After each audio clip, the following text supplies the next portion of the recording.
conviction into the most intolerable arrangements. I watched the steam rising from our cups. I heard a train, bound for the sheds, picking up speed along the rickety tracks. The radio buzzed vaguely in one of the black corners of our room. Consider the unlucky housefly born to die in this room, never to know more of life. My brother struggled to his feet and searched the dark corners of the room, cursingly, for his boots. I wrapped the tea box carefully in a canvas sack and pushed it to the bottom of our work bag. I put the fuse I had made from the laundry cord in my pocket and gave the box of matches to my brother, as a precaution. We made our way to the execution. The streets were filling up with the other civil servants, all of us pouring out of our gray holes into the austere blue light of the city in early autumn. Out of the catacombs, here we come, an army of the dead resurrected to pour the punch. Every few blocks my brother spat a wad of blood-soaked cloth from his mouth and replaced it with another. Whenever the heavy coil of rope began to hurt his shoulder, he shifted it to the other. I carried our work bag, the tea box knocking ominously, awkwardly against my leg. We hit the outer ring of heavy industry. The factories were operating at full power on Independence Day, and a thick white smoke chugged out of the old stacks and spread into a thin fog over the city. The factory courtyards were strewn with pink and yellow flowers blown from the embattled trees and ground into the asphalt by marching feet.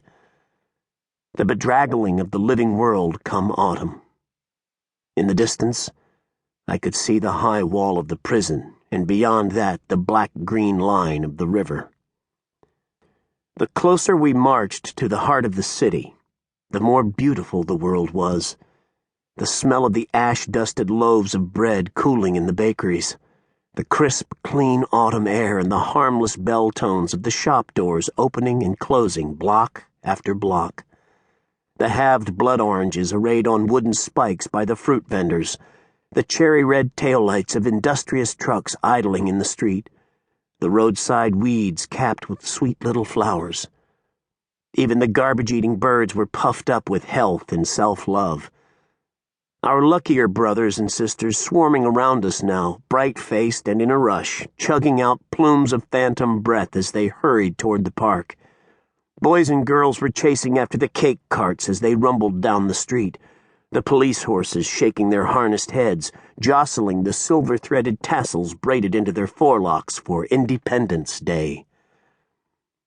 Whenever a young woman passed, a surge of atmosphere, perfume or powder, and my brother would turn his head to watch her go, a deposed king sniffing the air, dragging his chains.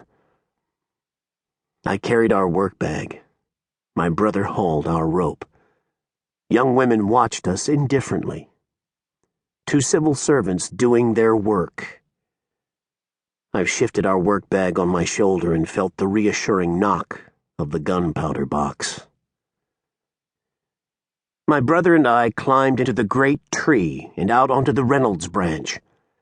As someone with a lifelong interest in the theater, I'm an artist myself, I'd already spent long hours thinking about Reynolds, the man who had carved his name into the living wood. Why'd he done it? Motivation. Had they hung him for his act of vandalism, or had he been the hangman? Backstory. I touched the raised scar of Reynolds' name for luck as I crawled over it. Poor Reynolds, whoever he was. In our world, his name meant death. My brother stowed the coil of rope, and I wedged our work bag carefully between two smaller branches. I could smell burned sugar and woodsy smoke, as if secret, smoky fires had been lit in the damp woods. The last of the icing pots being doused.